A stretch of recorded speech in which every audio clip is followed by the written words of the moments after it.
TUFF SHIFT. Hello, world, or shifties, or recently someone suggested Tuffy. I don't know. I want to give you guys a name. I want to, Field of Dreams this. If you build it, they will come. And I feel like you deserve a name, listener. And I'm not, the shifties just doesn't, it's the closest I can come to having a name for you. But none of this is important to the show. But if you feel like, hey, what would be a good name for people who listen to TUFF SHIFT?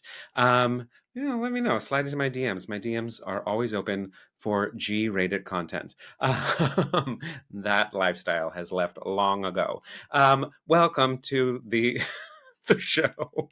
Why do I always start off on tangents? Welcome to another episode of TUFF SHIFT, the podcast where we unpack all that goes into surviving the job and living the dream. I, of course, am your host, Sean Patrick Murtagh, and I just wanted to give you a little update on how training at this new job is going. I recently had my first test because this place tests every training shift. So you learn all this information and then you're tested on it. You learn 4 wines, you learn 2 cocktails, you learn the menu. It's a lot. And you also the corporate policy and culture and identity. And the first test was really intense. Like, it took me over an hour to fill out, and I had memorized everything I needed to memorize. I know I did great on the test, but it was just like so much to like cram in. And of course, when I'm doing this, thankfully, thank you for all the auditions and all the music to learn, but it's just like it all comes at once. So I finished the test and my brain was throbbing. You know that feeling when you're just done? You've used every single gigabyte or terabyte or whatever byte in your brain to get that information out, to like compute it and get it to your hand so you can write it out. It was nuts. And then I got the study guide for the second day of training, and I just felt like this weight lifted off my shoulders. Like, I'm not as overwhelmed. I guess I'm just whelmed at this point. There's still things to know, but it was just that first test, getting through it and getting through just all those preliminary things that they need to get across, which is, wonderful. I'm happy to be at a place that has a lot more structure to it, and there are definitely like pros and cons to both type of places, right? Because when you're at a place where it's like it's all a bunch of veterans who've been doing this forever, and the place is like, we're relaxed, we're gonna trust your expertise, da da da da. It's like, but you still need a game plan, right? Like, because when you have that many people with that much combined experience, everyone is going to be captain. Everyone is going to try to take the lead in with the best intentions to drive the ship. You have to have a game plan. There is not a professional sports team. Look at me bringing up sports. Who do I think I am? There's not a professional sports team with all the skills, all the talent, all the experience that these professional athletes have. They also have a coach. They have game plans. They practice. They go out there knowing what they want their game to look like and adjust accordingly. And I think that's important for restaurants too. Am I really using athletics? That's crazy. I feel like after last week's episode, like So Gay with dancing and musical theater and Dreamgirls, like, what is this? I'm not butch, people. If you're watching, you can see this shirt is not butch, though I do look kind of butch in it. Sorry, guys. Sorry.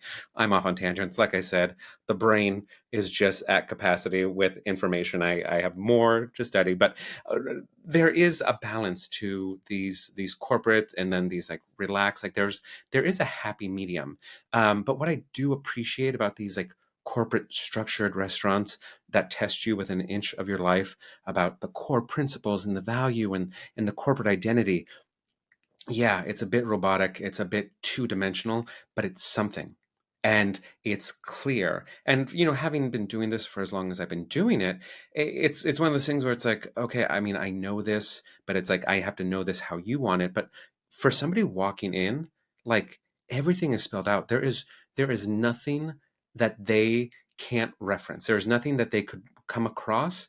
And so it's really helpful. And I always tell people, like, if you're starting out, if you want to start out in hospitality, start at a corporate place, because they will teach you structure, and then from there you can choose if you want to stay in that world. If you want to, like, this is what I need, I like these railings, I like knowing what things are going to look like more or less, or you can be like, cool, I have everything I need to succeed in this industry, and now I'm going to go like chill at like a beer and chips beer and chips, I mean, you know what I mean, like a more casual pub housey type thing. You can kind of choose your own adventure, and I've definitely done whole different types of restaurants, and I'm really appreciating knowing what these people stand for, and also seeing, like, because when you're just starting and you don't know people and they have to be on their best behavior, you have to be on your best behavior, they're reading from a corporate manual, you don't understand like what the humanity is of the situation. You don't understand, everything is robotic, and because you got to hit these things and they have to make these points clear. And then once you get like past that first wave, then you start seeing the people. Then you start seeing the personalities outside of the manual. And I'm starting to see personalities. I'm starting to trust a little more, because I get a little overwhelmed. I get a little cautious around really, really corporate identities, because it's like, that's nice, but there's also real life experience, and sometimes the guest isn't always right, and I know we have to manage that within ourselves. So that's what I'm doing, is I'm seeing all these policies and knowing what I have to say back to them. Like I always tell people when I train them, I'm going to give you the information you need to pass the test, and then separately, I'm going to give you the information you need to pass the shift. And so you have to just translate in your head, this is what they want to hear, this is what they want done. And that also comes in helpful when you're dealing with a shitty customer, to kind of translate in your head, like, they're having a fucking meltdown. And you just need to like anticipate what they mean, what they want, and how to make them happy, not for their sake, but for your safety, for not your safety, but for your sake and your mental health. So those are like just my pros and cons for stuff like that. And I did mention that because I was going to be doing so much studying, no margaritas for a while. But after yesterday's test and all of that, I had a dirty martini, which is not out of agreement. I'm holding to my word, no margaritas, but I did treat myself. Come on now. So before we get to today's guest, I have some listener mail. Uh, doesn't matter that these are two friends of mine, and one of them who's been on the show and another one who will be on the show in the future. But I put out there, hey, what do you guys want to talk about? What do you want to hear? Is there any questions you have about why the industry functions the way it does, why restaurants do what they do, and all of that? And I got some pretty great responses. So we're going to start with a response from my friend Catherine, who's worked in the industry, and I really hope to have her on the show at some point soon. But she asks, why do restaurants ask to have the party wait to sit if everyone has not arrived? Good question. Very good question. And I have an answer for you. I know you have a reservation in your mindset. We have a reservation for 6:30. We have a reservation for 6:45. We have a reservation for 7. Yes, you do. And the agreement was that you'd be there. And you're already not there. So you're not holding up your end of the bargain, right? Because it is a two-way street. I know a lot of people show up to restaurants and think like, don't have to do anything now. It's on you. No, no, that's you. You have to chew your food. You have to pick up the fork. You have to sip your drink. Like, you have to tell us what you want. You have to let us know you're out there. It is a back and forth. It is a dance, and it is an shared experience, right? We're working together. It's a collaboration. And so off the bat, first thing that pops into my head, you're late, and not everyone is there, so we can't seat you on a slow night. I mean, this doesn't happen at all the time. Like, if it's slow, they're like, oh sure, yeah, and then when your guest arrives, like, I'm here with Jim Bob, and it's like, oh, Jim Bob, yes, let me show you where they're seated. Like, it's fine when it's fine, but sometimes it's not. Like, if you're on a Thursday, Friday, Saturday night at 6:15, at 6:30, at 7 o'clock, If it's a Saturday, Sunday brunch, we can't have you occupying that table. Your table is available. There is a space for you, but we also have to get people in. We have to keep things moving. We have to keep the flow going because we have to make money, right? It is a business. And at the end of the day, as hospitable as we can be and as charming and all of that and making you feel like you're royalty, it's still transactional. You're paying for a service and we are providing that service. And so when you're sitting at that table, I know Catherine, if she was there early, she'd have, one or two drinks by the time her friends arrive. But not everyone's that way. It's like, oh, I'm going to just wait. I'm going to just wait for my friends arrive. And it's just like, so there's a table that's being occupied that's not bringing any income to the restaurant. It's not bringing any income, more importantly to me, to the server or the bar. And that's not fair because like you were 6:30 and you're running 20 minutes late. And then, the part that was I enjoyed working in the pandemic was the 90-minute caps because we have limited space. Sorry to snap the microphone. We have limited space. We have to turn these tables. We have to make sure everyone gets in and everyone gets service. And it really just instilled like that's a natural amount of time. That is, yes, some people will stay longer, some people want to be less, but 90 minutes is a fair amount of time to come in, have a cocktail, have an appetizer, enjoy your conversation, have your meals, maybe have some dessert, have an after dinner drink. That's a fair amount of time, but now you're taking up 2 time slots because oh, we're late and oh God, we got to catch up and we're going to just talk for 10 minutes about how we're late and the traffic and we're not going to order anything. And so you're basically taking up 2 time slots. And let's say you're a table of 4 and on a good night, a busy night, you're eating, drinking, having fun. Let's say it's $400 right there. $400. So that's $80 that's due the server, right? And if you're taking 2 time slots, then you're cutting in to their ability to earn. You're cutting into the restaurant's ability to make more money, more income, and sell more product. And it's one of those things like if you really love this restaurant, if you love dining at any restaurant, then you should be proactively a part of keeping it open. And part of keeping it open is spending money and being part of them earning money. So you're occupying that table that, well, we could have got somebody in who's ready to order. And then by the time you arrived, oh, that table's getting up. Boom, we got you. There's a table for you. But you can't just have the table for as long as you want. This is a shared experience. You have a reservation. So do they. So do these people. There are people coming in off the street because there were no reservations left. And so you got yours and you're late. And so people are going to risk it walking in. And we want to get everyone seated, right? We want everyone to have that experience. And you're slowing down the process. You're putting a wrench in it. All right. I know it might sound a little intense. It might sound like, oh, that's not the nicest, but it's sincere. And that's the truth. And that's what we're here to talk about. We're here to unpack the truths around this industry. If you agree, disagree, let me know. If I didn't make sense in any of that, please remember I'm managing allergies and ingredients and corporate structures for the next test I have to take. And the last thing I want to talk about, my friend Rebby sent this. Rebecca Paganini. She was episode 8, 6, one of those. Love her. We worked together at French Roast. She's one of my favorite people. She actually recently joined the union. She got a New Yorker's dream job. She got a co-star on, I almost said NCIS, not that one, Law and Order. And I'm so proud of her for doing that because she works so hard. She's always in class. She's always auditioning. And when I went to go watch the episode, there's 1,000 Law and Order. So I was like, great, 9 o'clock. And I tune in and I watched the entire episode and there's no goddamn Rebby anywhere. And I realized I had the wrong Law and Order. So I still need to watch it, but don't tell her. But I will watch it and I, promoted her on social media. So I'm like, yay, you're amazing. So keep going. Anyways, she responded with her observation of, I hate when people say, just bring it out as it's ready. If I'm just standing in the back watching their food get plated, I'm like, bitch, I'm busy. Tell me to course your meal or you'll get it all at once. End quote. Rebby, Girl, I feel you.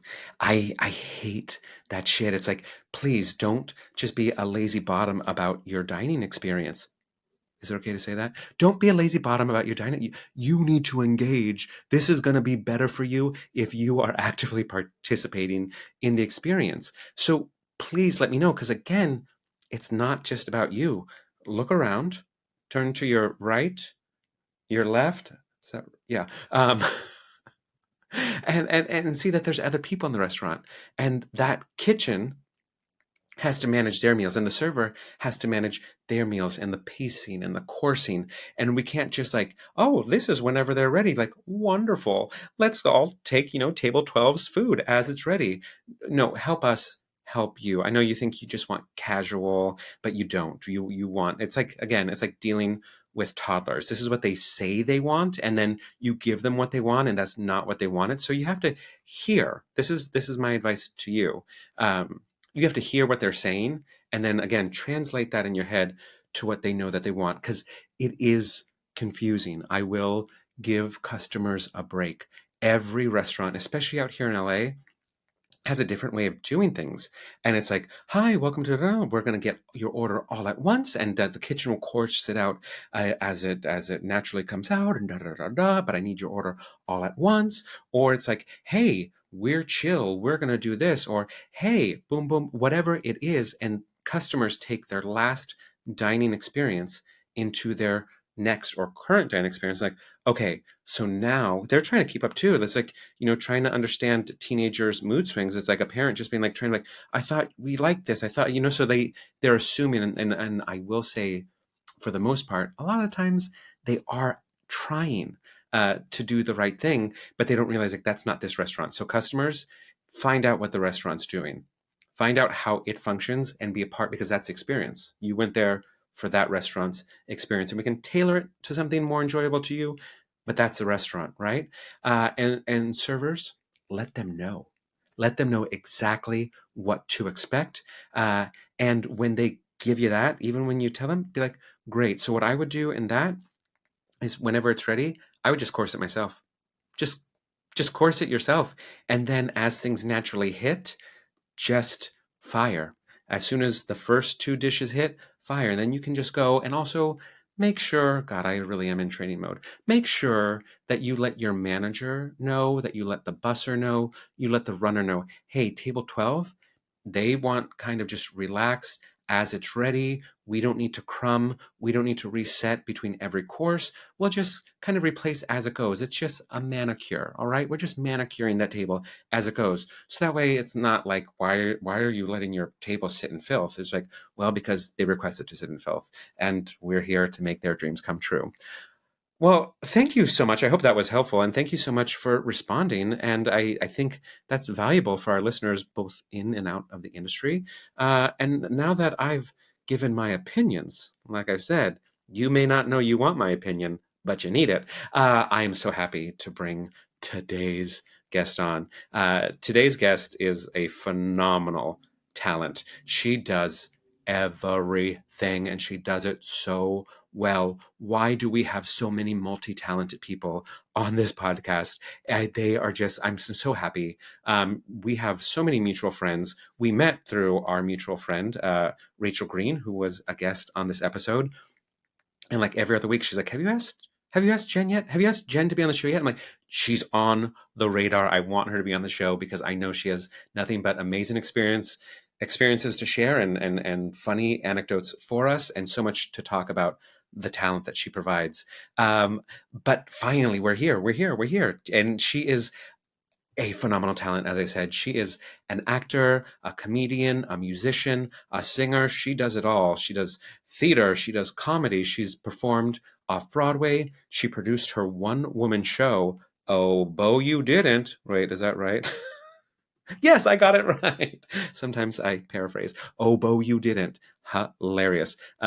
She blends her music with her comedy, with her amazing voice, and she's done that in New York, in LA. She has performed on stages like, Jesus Christ, where am I? The Hollywood Improv, the Comedy Store, the Elysian Theater, and Now listen, to all my potential future guests, when you send me a very humble bio, I will know there's more. I will know that there is more to sing your praises about. She was voted the best of the fest in the 2022 Burbank Comedy Festival. Award-winning comedian, yes, please. And she produces a live comedy show in LA called The Variety Pack. We are going to unpack that with her right now and so much more because she, when I first moved to LA, was very helpful in me kind of getting the layout of how hospitality works out here. And in doing so, and telling me where to apply and what websites, which we know how I feel about these websites now after these past 3 months. But she was very helpful. And she just casually mentioned how she loves the restaurant she's working at now. And I was like, I don't remember the last time I loved a restaurant that I was working at. So I want to unpack a little bit of that with her. I've talked way too much. Oh, I've talked way too much. Please welcome to the show, Jen Liv. Hi. Hi. So sorry to keep you back there for so long. I thought No that was going to be a worries. short one. Well, when you're in training mode and you're just like, and another thing, actually. And another, like, that's the third time you mentioned a garlic allergy. Okay, we got it. There's a garlic allergy to avoid. Yes, but Yeah. yeah, I'm swimming in circles. Welcome to the show. Thank I you. Rachel has been hounding me to get you on here, and it's Oh, not that I for lack of desire to have you here. It's just been there's been so many plates spinning, as you know. But I'm new glad you're finally job. new job and Love all these it. things, and we have so much to unpack, and we have so many wonderful friends in common, I like know. Rachel, like Nathan Nolan Edwards, and Nathan. E, who was Yes. recently on the show, and I can't wait to hear what you have to talk about because as I mentioned, you're hilarious, you're talented, and boy, have you put in the work.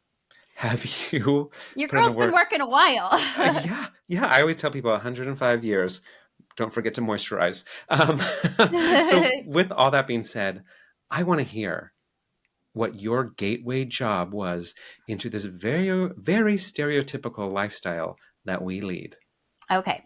My gateway job was Buca de Beppo.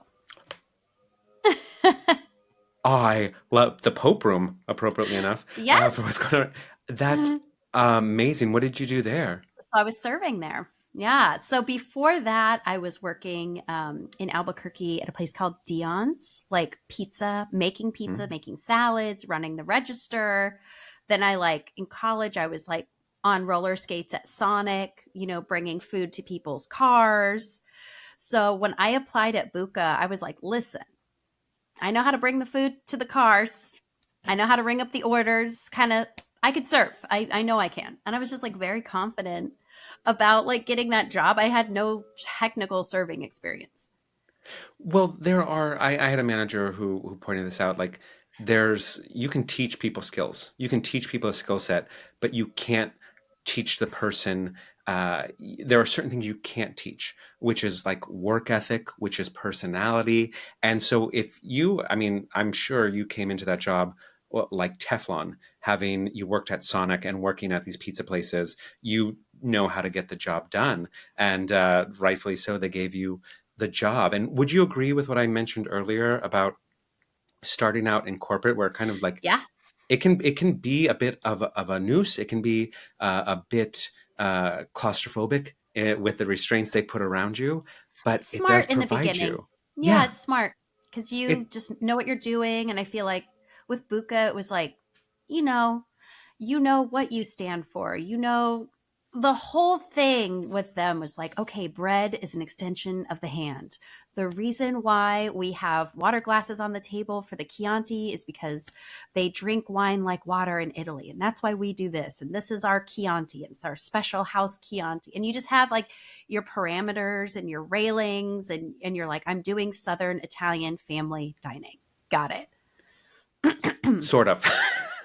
you know, in Albuquerque, it was, you in know, in prom. We're going to Albuquerque, and prom. I remember that is just like so turn of the century fancy because places like that, Macaroni Grill, all those places were Yeah. having a moment. And Buca de Beppo, I mean, I just loved it so much because I love family style.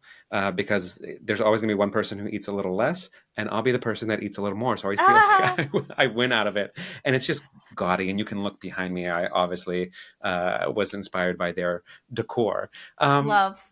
so Hmm. with your experience, I'm sure there's something at Buka. I'm sure there's something at every restaurant you've ever worked at. But is there one specific tough shift in any of those places that just stays So, with you today?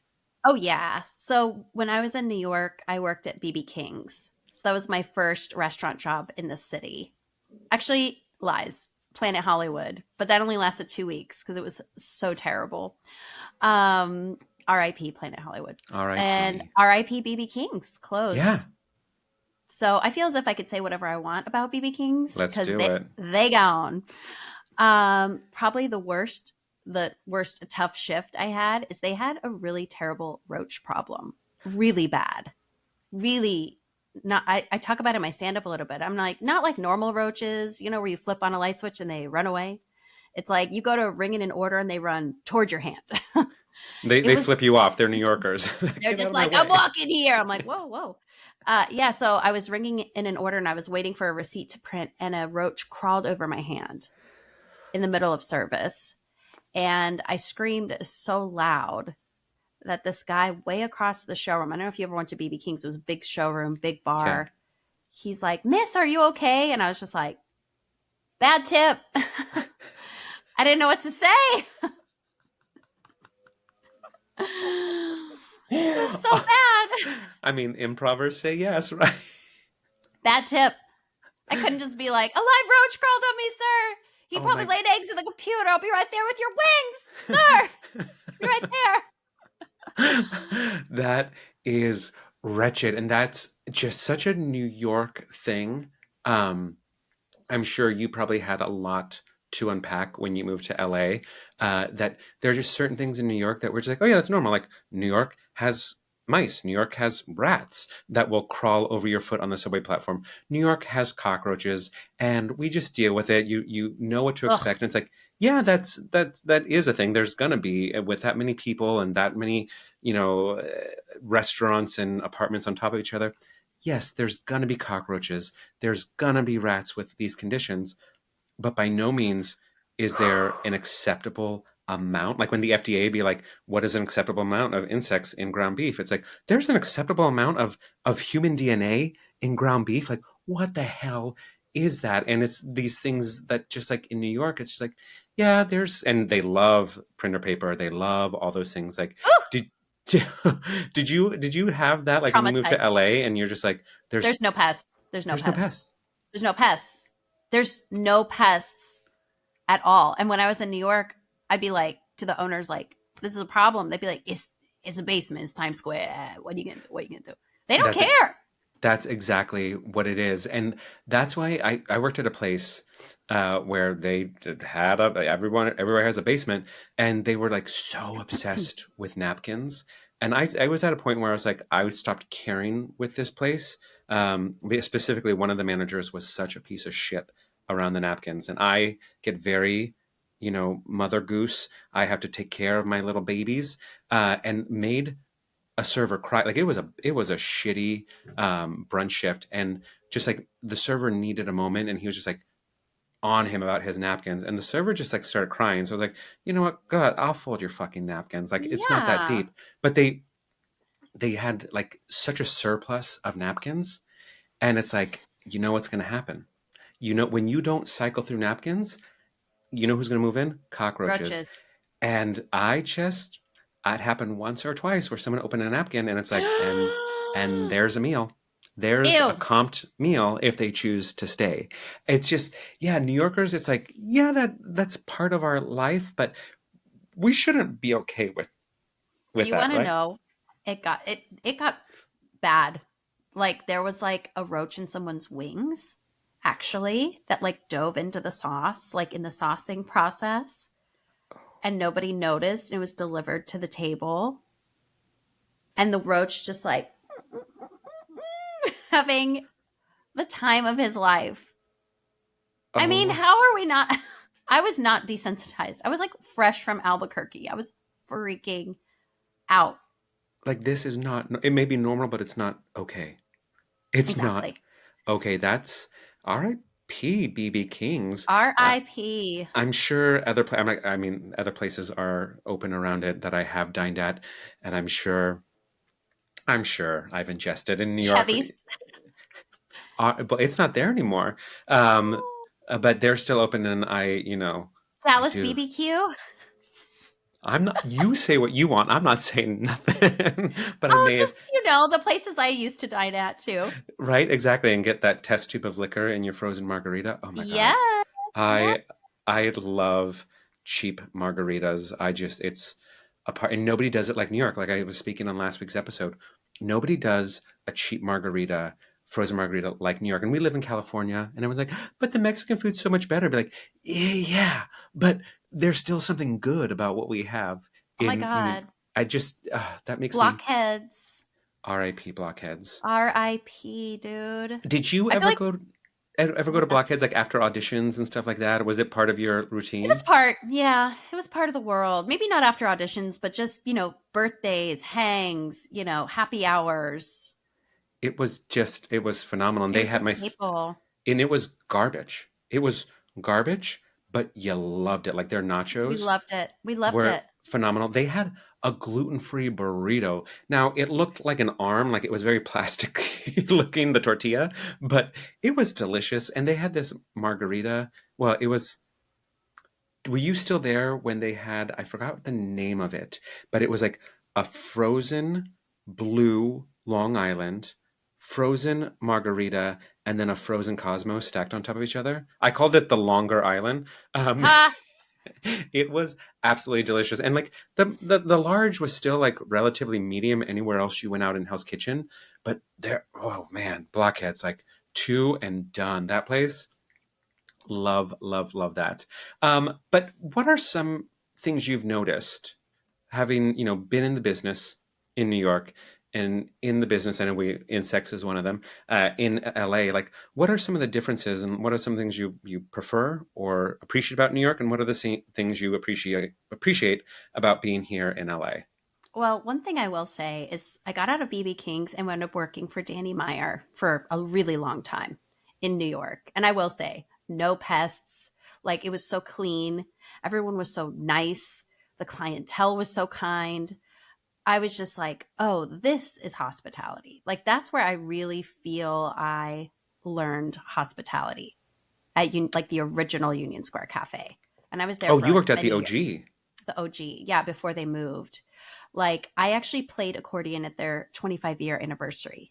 Like got up on a chair, played accordion, it was Oh, really fun. no place is perfect. I didn't work for Union Square on their restaurants. I worked on their catering Oh, Hudson side Yards. at Yeah. Hudson Yards. Yeah. Yeah. And, no place is perfect. There was definitely, I had my share of tough shifts of stacking chairs at a wedding in the rain. Oh, Like a lot of things. It's not perfect. But again, I feel like they had a game plan.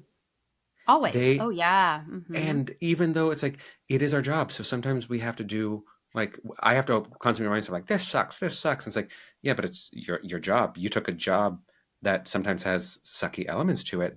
And what I will say about Union Square Hospitality is they do look out for people, whether it's just completely virtuous or whether it's covering their own asses legally. They have a checklist and they do take care of people. And I Yeah. can't, when you're in catering, you see people sporadically. Like you're either working three events all together and then all of a sudden it's like 6 months before you see them again. And I got to tell you, those captains, like when they checked in with me, it was always like, "Oh, how was your cabaret? How like really?" I got to say, and Danny Meyer specifically, like he wrote a Best. book. I know. He Best wrote a selling. book, and sometimes I do feel that extreme expressions of hospitality sometimes can create a sense of entitlement. And like, are we really like expanding hospitality, or are we creating shitty guests? Like, do you know what I'm talking about? Can you like Mm, weigh in yeah. on that? Yeah. I mean, my experience, I'll tell you what, I drank the Kool-Aid, so I'm like 100% on board with like extreme hospitality or whatever. And I know what you mean. Like, you don't want to train your guests to be bad, but I think there's a fine line between like, I think Danny Meyer talks about a lot about like the recovery of a guest. Like, if something goes wrong and how can you recover it and like turn their meal around to make something special. And like, maybe it's not necessarily something you did wrong. Maybe it was something out of our control. Maybe it rained and the guests, dress got wet, but we were able to be like, oh, here's some warm tea with our compliments, or like we have like a warm blanket that we have for guests, or some other way to recover a situation. Um, but yeah, I feel really like very connected to that level of hospitality. And like the reason I'm working at the restaurant I'm at now, which I work at Osteria Mozza, which is Michelin star. It's like, I've been there since 2017, like since I moved to LA, same Wow, restaurant. that's a Yeah. And the testament. reason it is, and the reason I'm working there is because of someone from Union Square Cafe. It's actually because of Union Square Cafe. Mama, shout out. She's been working there the whole time, like since Union Square Cafe opened. Wow. And then when the restaurant moved over to, I think they're on, I forget, 18th Street and Fifth Avenue, whatever, just around the corner. But in the interim, when the restaurant was closed, she went over to Gramercy Tavern, which is one of my other all-time favorite Danny Meyer restaurants. And a lot of kind of like the heart, I feel, of Union Square Cafe went there. But my last meal before I moved from New York, I went to Gramercy Tavern. I saw her. I saw a couple other friendly faces, and she was like, "You should go work for Nancy Silverton." Because I was like worried. My impression of LA was like, oh, they don't care about service. They're probably going to ask me for like a headshot, or they just want to hire models. And I was like, I don't want to do that. I care about food. I care about like really good service and really good food and great hospitality. And that's coming from Danny Meyer. Obviously, I was like, I just want that world, and I want to stay in that world with like people that care about each other and care about the guests. And so coming to LA, it was the first restaurant, actually, maybe the second one, but I went in because the manager at Mozza had worked at Union Square Cafe. Not during the time I was there. Maybe I was away doing a show or whatever, but we had 70 friends in common. Wow. 70. And Wow. and so I came to LA, had one interview, and they offered me the job. They didn't even look at a resume. They were just like, "Yes, come on That in." that is why I have been ranting for the past few episodes about these websites, culinary agents, Indeed, Mhm. all these places where we're uploading and duplicating and triplicating for nothing. Like nobody's, because they're also getting inundated with, if they post a job, there's going to be so many like unqualified people that they have to sift through, and you sometimes just get lost in the shuffle.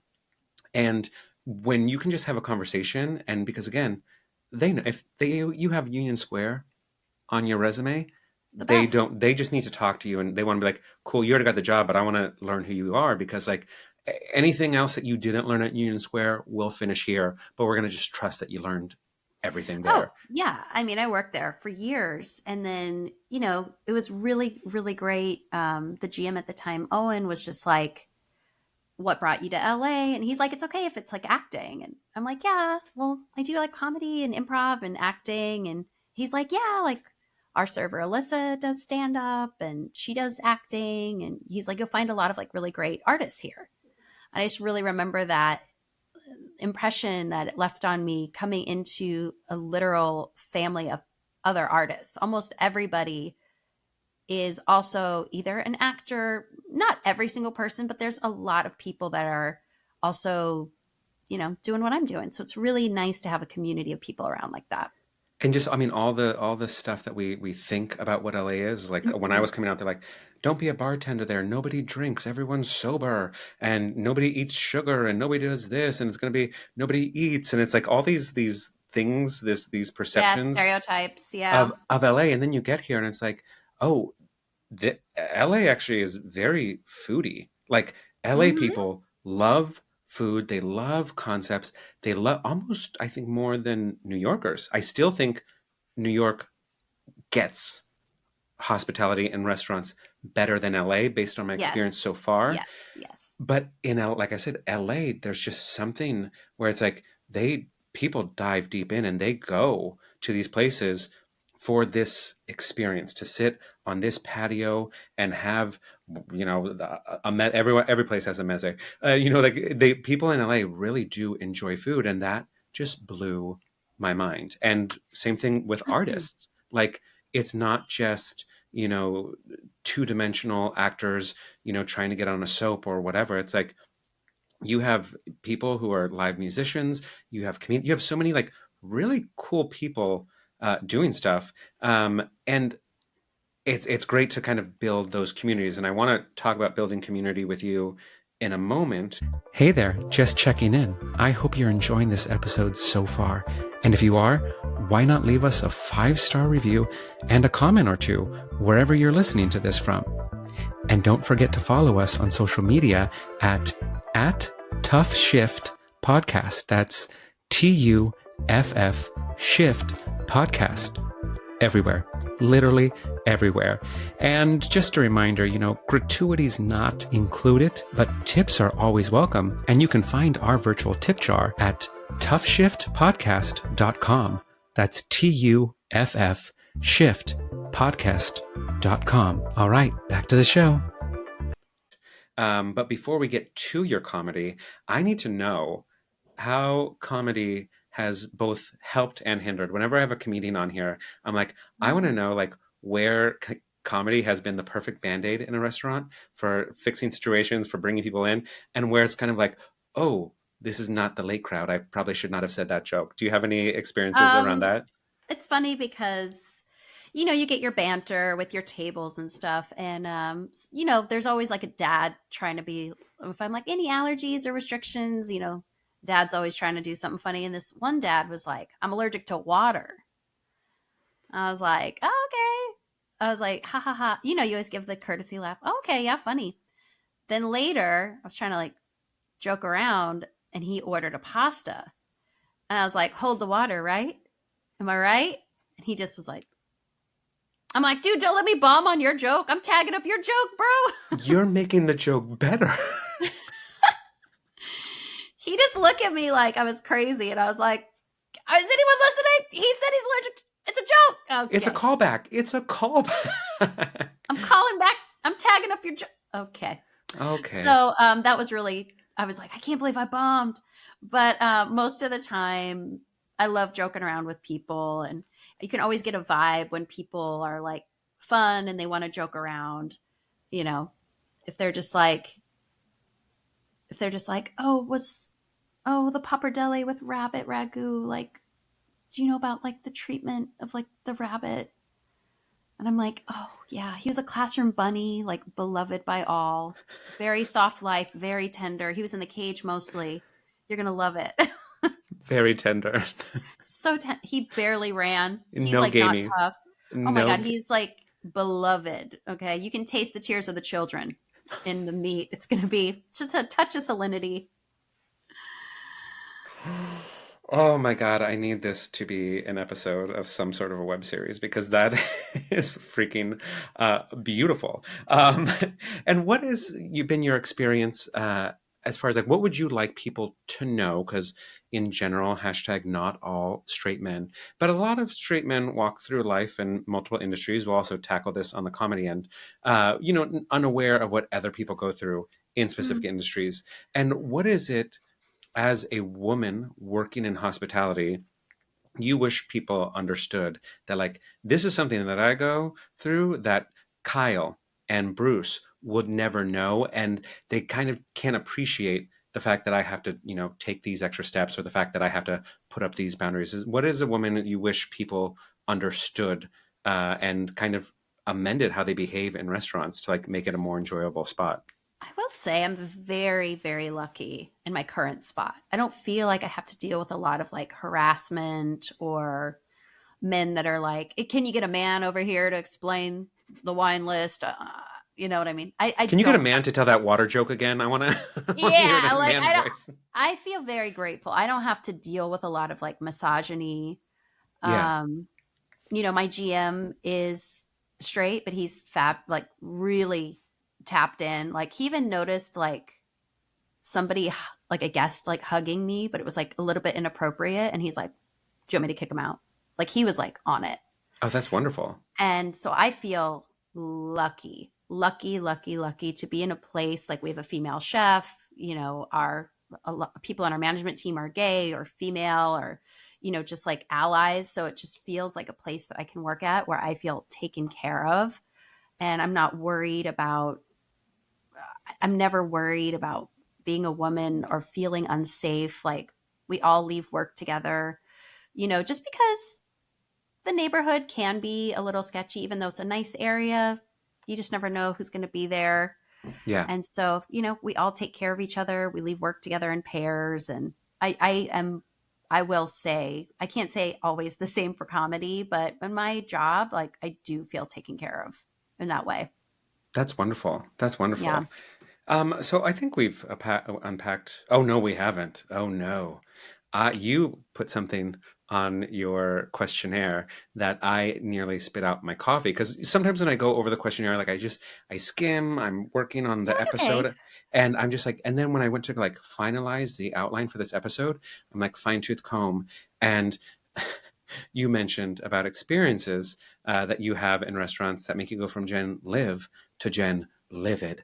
So Yes. can we can you unpack that for our guest, our audience, and what Yes. gets you there? Because I know you to be just so cheerful and joyous, very much in that NNE energy Yes. of like you two vibe so much. So I need to know like how do you get to that She-Hulk state that you It's mentioned? it's rare and people do love it actually because they're like, oh, because I'm always like, da, da, dee, dee, service, hospitality. And then when I flip, it's like, it's not good. It's not good. I think, um, you know, sometimes when I get overwhelmed and it's like I'm being seated like aggressively in a first turn, they've given me a trainee, and then you have a table, like sometimes it's a small thing, but there's like so many other tasks built up, and the table is like, I don't know, maybe I can't even think of something specific, but maybe they would be like, you know, when you're like, oh, maybe bring you some water, sparkling still, filtered tap, and they're just like martini, and you're like, okay, so no water, great, great, great, and they're like, can we get blah, and you're like, yeah, I'm getting the water, but sure. It's sort of like a mixture of like entitlement and then also like having a giant station, having Michelin standards to uphold, also being training, and then you have like a seven top that's putting in like a very complicated order with a lot of allergies. And then if you have just like an entitled guest, like 99% of our guests are so awesome, so nice. They're just like foodies excited to experience like Nancy Silverton. But the like once in a blue moon person that's like entitled or rude, I almost can always overcome it. But sometimes the switch flips, and then you'll see me with like a stack of menus, like throwing them into the hutch, like fuck. Get And then I realize there's like guests too close that probably heard that, and then I'm like, oh, these menus are so slippery. Sorry guys, they just slipped. Cocktails on the way. bad tip. And then my trainee's like, oh no. What did I get into? That's the thing is people don't realize like everyone's like, oh, you have a trainee, that'll be you have an extra set of hands. Be like, no, no, I have actually have one. I have one hand tied behind my back now because I have to like carry them along and find out where they went because trainees always seem to leave when you need like stay right by my side and watch what I do and then you turn and they're like at the bar or they're checking their phone. It's like no, having a trainee makes your job a lot harder, Yeah. especially on a Friday, Saturday night, and all of that stuff. And the water thing is just like people other than water being an annoyance, just like trying to get the concept around them. And it's like, can I offer you still sparkling or filter? And like having to do bottle service and all that. And people just, it's confusing. It's a lot of words coming at you. But also like when you just offer, oh, can I offer some beverages. Can I offer you something to drink? And there's always one self-righteous asshole. It's like, we don't drink. And I'm just always tempted to like take their water away because like they're like, oh, I get it. You don't drink alcohol and you're so amazing for that. And then you're gonna order an iced tea. It's like that's why I'm offering like beverages. And I know it sounds stupid saying it out loud now, but like that's one of my biggest pet peeves is those self-righteous people that have to let you know that they don't drink alcohol. I'm like, Oh you yeah. seem I've got ahead of that in LA because you're right. There's a lot of sober people here. So I always point out our mocktails. We have a little mocktail section. And I say, would anyone like something to drink besides water? We have iced tea, lemonade, cocktails, wines by the glass. And sometimes people are like, oh, we don't know. We haven't even looked. And I go, I'd rather be early than late. Take your time. I go, some people are locked and loaded and they immediately need a Manhattan. So you take your time and I'll be close by because exactly. of those people. Occasionally, like I said, we have great guests. I don't have to run into that very often. The real bad guests I had were like at BB King's. These are the people that would like grab my arm. These are the people that would just try to like smack my butt when I walk by. And I was just like, ugh. It was very Yeah, bad. I mean, it's Times Square, it's It's Bridge and horrible. Tunnel. It Horrible. is an experience. It I mean, is, I will say like we had our tight fam of people too, because like when you're in the trenches in a really tough job, and like every shift is a tough shift, like yeah, every single shift is a tough shift, but you're with people and you're just like, we used to be open till 4 in the morning. You know, I'm like auditioning for musicals the next day. It was like, that when did I sounds sleep? that sounds wretched. That like I don't. That's why when I'm hopping back behind a bar, which is nice because I know everyone that's coming to my bar is going to drink, and I don't have to deal with those people that are so self-righteous. But I cannot work at a bar. Even the fact that like LA closes early, I cannot close a bar at 2 and get home at 4. Like it's not a good life. We done It's with that. I used right. to come home. Sometimes Dunkin' Donuts would be putting the donuts out. I'm like, oh no. That's Oh that's no. intense. And you did it and you still showed up to these auditions. Yeah. And Yeah. it's like there's something about being in your 20s, which we're both still in, that that just it's like how like I would wake up, I would do like sometimes a 2-hour turnover. And what I would do Oop. is I would get my name on the list first, and then I'd go home and like take a power nap. And then my voice would be fine. And I could just like that was my MO is I would get there first thing I could in the morning, sign up for whatever time slot I need it, and then go home and sleep. And then I'd come back at like 3 o'clock, sing my face off, and be perfectly fine. But it's like I can't, mm-mm, can't do Yeah. that anymore. There were many times where it was like waiting outside of NOLA to open on 54th Street back when they Also, were R.I.P. open. I know. I'm like RIP every single reference. Or Ripley or whatever, but you know, you're getting there at like 6 and 7 in the morning trying to just get seen. And because I was In the snow. non-union, yeah, in the snow, because I was non-union, there was no like sign up and come back. It was like you just there and then you there for hours and hours. And then it's like, oh, we're down to 8 bars. You're like, okay. The Mm-hmm. beautiful 8 bar cut. That is, I remember those days. And I'm sure part of that is what led you into pursuing, I guess, more of a comedy Yeah. career. Because you kind of get to create yourself. Like, can you kind of talk about like your beginnings as a performer and how you ended up doing what you're doing and like making a name for yourself here in LA as one of our premier comedians? Ah, thank you. Yeah, girl. Well, I started, when I went to school for theater and I thought I was going to be like a stage actor. That was like the dream. And then they were like, well, you have to audition for the musical. And I was like, all right. I had no real experience singing, but I did have like a naturally good voice. So I started doing musicals and I was like, oh, this is fun. I love this. I started studying voice and I moved to New York with the intention of doing musical theater, which I did. Off Broadway. I toured a little bit with The Little Mermaid, the alt version, the American Family Theater version. I did all kinds of stuff, but as you know, there's no money in musical theater at all. Especially Even non-union. yeah. So I did my thing. I joined the union finally for my off Broadway show, making a whole $250 a week for 7 shows or whatever it was. Off Broadway union show. Okay. Off Broadway varies Sure like does. so much because it'd be like $50 a performance, no health or pension. Be like, what the No fuck? health, no pension. It was favored nations. We had all kinds of great performers in there. Tova Felchu, Oh shout wow. out. She was in my show.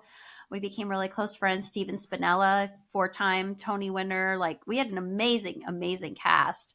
And my first playbill, first write up in the New York Times. And I was like never making less money. And it was really tough.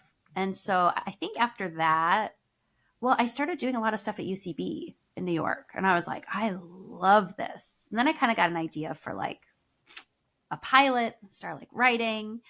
And I was just like kind of feeling a calling towards LA, even though I'd never really been here.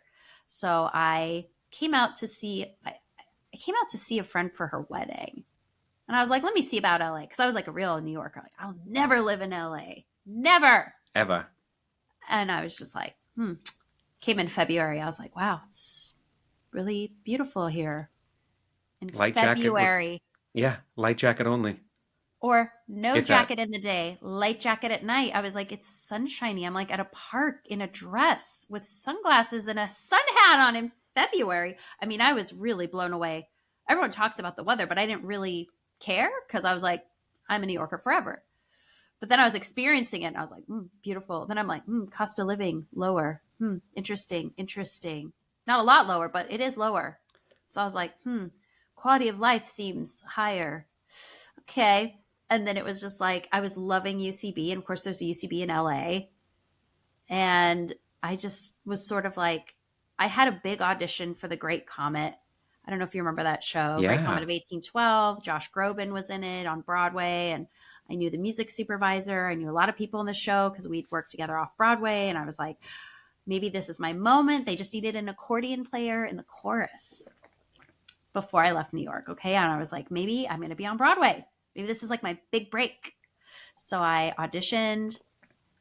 I think I had a good audition. I reached out to my friend. I was like, can you give me feedback? And he was like, yeah, you were great. The accordion playing was great and everything. He's like, they just wound up going with a guy. And I was just like, whew. I think that was the last straw. I was like, okay, I can't. I was like, you know what? If this role was like for a funny female, I would have booked it. Yeah. But I feel like Broadway doesn't, they're not like, we need a big, brassy Carol Burnett type. Like, that's No. me. Yeah. And there's just not a lot of shows like that out there. And that's who I feel like I would embody. And I'm like, Then I started doing comedy at UCB, and I had a history of doing like short form comedy and stuff in college. And I was like, wow, I really love this. I became like obsessed. And so that's like really like UCB got me to LA because I was just like loving it. And I did so much improv when I got to LA. And I was just like taking, acting class at Leslie Kahn and doing that. And I did the whole LA thing. I got my teeth straightened, got my teeth whitened, There you you go. know, because I had Invisalign and I was like, before I got it in New York, my teeth were like in pain. And I was like, what is happening? And my dentist is like, oh, are you stressed out? And I was like, yeah, I'm like doing a cross country move. Of course I'm stressed out. She goes, I think you're grinding it and you have like micro cracks in your teeth. Ooh. And they weren't like that crooked, but she's like, your bite is misaligned. So she goes, if we put in Invisalign, it's going to be more expensive, but I think it's going to help align your teeth and then it'll solve the problem. And then I'm like, well, I guess I'll have straight teeth for LA. Okay, I'll do it. Sounds good to me. I'll do it. A little LA before you get to LA. So Yeah. what are some of the differences you've noticed in the comedy scenes? I've only been to one comedy show here in LA, and it was some random place like in Hollywood that was like in an alley, and there was like no ventilation, and they had a bar, but they didn't have product to sell, and it was like really, really tight. And that was when Rachel was out here, and it was like one Oh, one of her things, and it was like some really questionable things. So like I only have one, experience, but I want to know. I know you have. I mean, there's better places than that in LA. But So many. Well, what's kind of difference, and what are yeah? What do you notice? um, well, I will say I started doing stand up like 4 years ago, kind of because like UCB shut down in the pandemic, and then I started doing all this stand up and exploring all these fun, the improv. I love performing at the improv, which is a stand up venue, Yeah, not an improv venue. But the improv is great. And they have a big bar, and the Elysian is amazing. It's like the alt theater of like LA.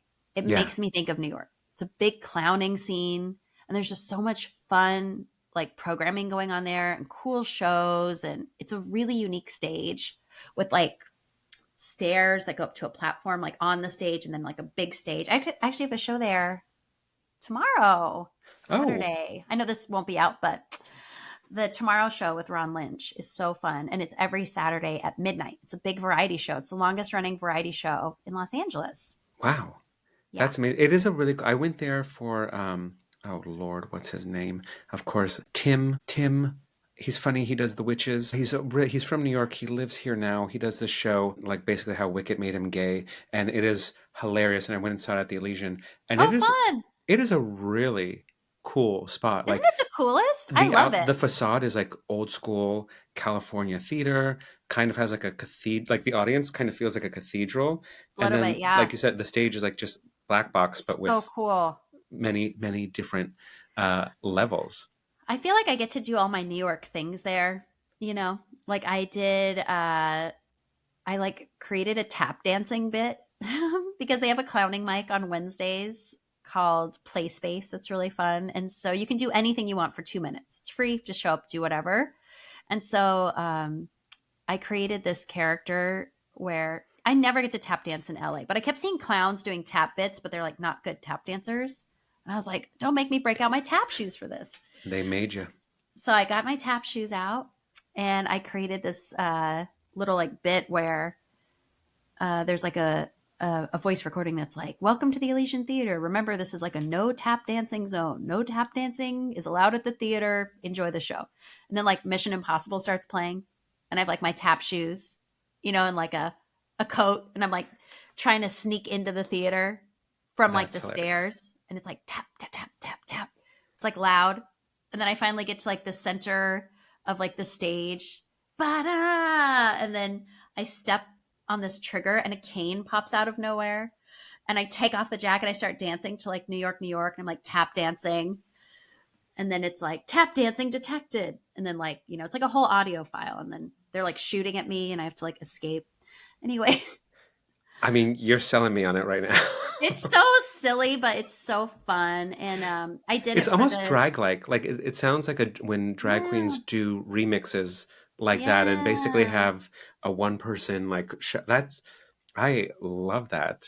It was so, so fun. And of course, playing accordion because now I have all these skills from New York and I play 16 instruments and I can do the Broadway belting. So, that is like, oh, I've done so much musical improv in LA. And Yeah, but now in my set, sometimes I just improvise with the audience or like interview people and play ukulele and find out about their days and improvise about that. Or I play like Tainted Love on accordion and, I love toxic, all the fun stuff. I love that journey. And I mean, really, what a great opportunity to be able to not just have all of these talents separate of each other, but to incorporate them and be like, listen, I learned all of this shit to get on Broadway. And if that hasn't happened yet, I'm gonna pay my bills somehow with it. And like really Yeah. because the audience get, you not that just being a comedian on its own isn't enough, but like when you get to like raise the bar, it's like that's pretty cool. Like I would hate to follow you on that, and just like this variety of talent that you're able to incorporate into one. Um, and then even beyond that, like you're not just going to these open mics, you're not just going to be guests on these shows. You have created your own show, and Yeah. which is amazing because it's a way what I call like authentic networking is building community, and it's Mhm. what you're doing. So you have the variety show. And how did that start? And how can people come see that and support you with that? Yeah. Well, so Variety Pack, actually, the very first one was in New York because I was out in New York and I was like, you know what? Rachel was on it actually. Oh, nice. I was just like, I really want to do a variety show. I did like a birthday variety show in New York at the Beachman a few years ago, which was really fun. And then I kind of wanted to do something I could do sometimes there, sometimes in LA. Um, and yeah, my partner, I'm actually engaged to be married. I'm actually marrying a another comedian. Green flag, Mazel. ding ding. And but he's like also a like audio engineer. He actually helped me create that whole tap dancing bit. You know, he's like really set up the mic for us today. Oh, what a Um, sweetheart. he's very talented, and yeah, he does musical comedy as well, but like multimedia creative bits. Um, I was in the middle of saying something and then I forgot because I was like, Nick. Uh, The variety show. sure. I feel like he really encouraged. I'm like, I don't know. I feel like he really encouraged me, you know, to like create that show. And he's kind of like behind the scenes producing. It's my show, but he'll be like, what about this person? And I'm like, yeah. So he'll help me with a lot of the technical stuff that sometimes I'm like, oh, I don't know. So we had a long run for a while at the Hotel Cafe. We had a run at the Kookaburra Lounge, which is kind of like a new venue in Hollywood. And now I'm kind of deciding what I want to do with my show, what's going to be its next home. So Mm. stay tuned. Check the website for details. I'm actually producing a straight stand up show, no music, Whoa. but it's called Good Hang Comedy Showcase. So that's happening in Glendale at the Glendale Room.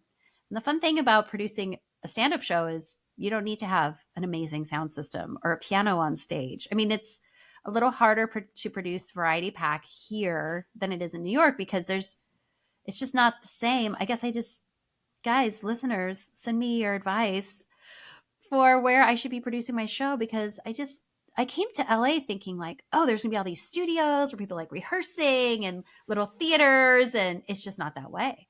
I mean, if I was Everything in is New York, so separate. Like in New York, it's like, I'd be yeah, I producing at 54 Below, or I could produce at the Beachman, or I could produce at Don't Tell Mama, or I could produce like a million places where there's great sound and piano and easy. I used to produce at Rockwood a lot and, you know, Joe's Pub and yeah. it's just not that way here. It's a little bit different scene, or I'm just not tapped into those rooms. Yeah, I'm actually on the look. I need to the hunt for where I can do my own cabaret. I have the show that I'm going to be bringing back to New York. I have it all set out, but I want to do it in LA because I live here and it's kind of hard to find. Venues are interesting, and also like in New York, people just have to get on the subway. Like, yeah, I don't want to go to Brooklyn. I don't want to go to Astoria, but I can do that a whole lot easier than going to Burbank or going to Culver City. And it's like people having to get in their cars and go out for a night of fun. It doesn't seem that much fun, like, unless you're Yeah, just in the area, and everything is so. producing, it's tough out here. I will say it's tough. It's tough to get people to show up. I mean, I don't want to like any producer will tell you Yeah, unless you have like a giant star on your lineup. It's just like I always produce these great shows where it's like we have puppeteers and knife throwers and musical comedy and singer songwriters. I always have all these cool, interesting, like really talented people. yeah. But you know, LA is a big city and there's lots of stuff going on. And if one drop of rain hits, everyone's inside. You're done for. You are done for. You know how it is, but we'll have But to chat more about ideas for you. exactly. Thank you. But let's stay on you for a bit as we wrap this up today. I want you to share with everyone here how they can find and support you. You've already given them a few things that you have in the works, but where can they find you? Where can they see your content? And how can they support you in getting the venue, in getting seen, and all that? Ah, you're so great. Well, I'm on Instagram, I'd say the most. So my name is Jen Live, but it's Jen Live. Like, who is it? It's Jen Live. To live. Just find me on Instagram, you know, DM me if you're like, ooh, I have a really good venue idea for you. Or I know someone who runs, like, I'm kind of like where's the live music in LA? Can I just make that into a little theater for myself? Anyway, yeah, I'm on YouTube. Same. It's Jen Live. You can find me. I have a website. It's jenlive.com. Uh, and honestly, I'm always advertising shows on Instagram. So if you're like, we want to know where we can find you, like where's your next show, just click on through the old Instagram. It'll be there. So I'm producing the Good Hang show May 12th. I doubt this will be out by then, but that'll be What happening. day is today? No, it won't be. This is coming out the week after. I think the next show I have coming out will be June 6th. I'll be at the Hollywood Comedy at 8:30. So if Great. And that anyone's will be in the notes for this show. if anyone's in Hollywood, come through. You can see me do some stand up. Exactly. That's wonderful. And before we go, we are so used to, especially living and dying by reviews in the industries we're Of in both course. industries. We know how fast bad news sees the light of day, and rarely, if at all, good news. So I always like to, when I have an experience that is wonderful, whether it be at work, whether it be as a patron, whether it be on stage, in rehearsals, in life, wherever, I like to give that good news and share that good news with the people that need to hear it, with the Hmm. people that need to know, hey, you know what? You have an amazing person doing X, Y, and Z, and this person made my tough shift easier. So who is someone in the many places you've worked and the many experiences you've had that has made a tough shift easier for you, and you'd like to shout them out here today on this episode? Oh gosh, I probably have a million people I could shout out over the years, but I got to go with Alyssa Phillips. She is my tough shift queen. We've been working at Moza the whole time together. She's actually been there almost 10 years. She was there in the beginning training me. She's the one who's like, it's just food and booze at the end of the day when you're like stressed to the max. It's just food and booze. Yeah. She's also a fellow actor. She's a SAG strike captain. She Oh, wow. is really talented and stand up comedian, actress, writer. She also produces shows from time to time. Really, really talented. So she's a great, um, like, just a great presence at work. She embodies like service and hospitality and warmth. We also did a show together when the shutdown happened on Zoom called Moza Mealtime, where Oh, I we love just that. like gathered our favorite like guests together and like would like interview our OG like servers. We interviewed Nancy and just bringing a little levity and like warmth to. I feel like the pandemic was just for everybody, especially in restaurants, so brutal. Yeah. So to I have a mean, little spotlight of sunshine with her was exactly. And really, that really d- special. double for you because, it's in a restaurant and then as a performer, it was an interesting time, and you did what you do naturally, which is get creative and get joy out to people. So let's give Alyssa that shout out. And this Love you, episode, girl. we love you here. This episode has been for you, and clearly the world needs more people like you. So thank you for everything that you do to make our tough shifts easier. This has been another episode of Tough Shift. And just remember, tough shifts build character, and character is what brings your story to life. Take care. Tough Shift was created and hosted by Sean Patrick Murtagh. It was recorded on Riverside and distributed with Buzzsprout. Don't forget to leave us a 5-star review and maybe a comment or two. And remember, tough shifts build character, and character is what brings your story to life.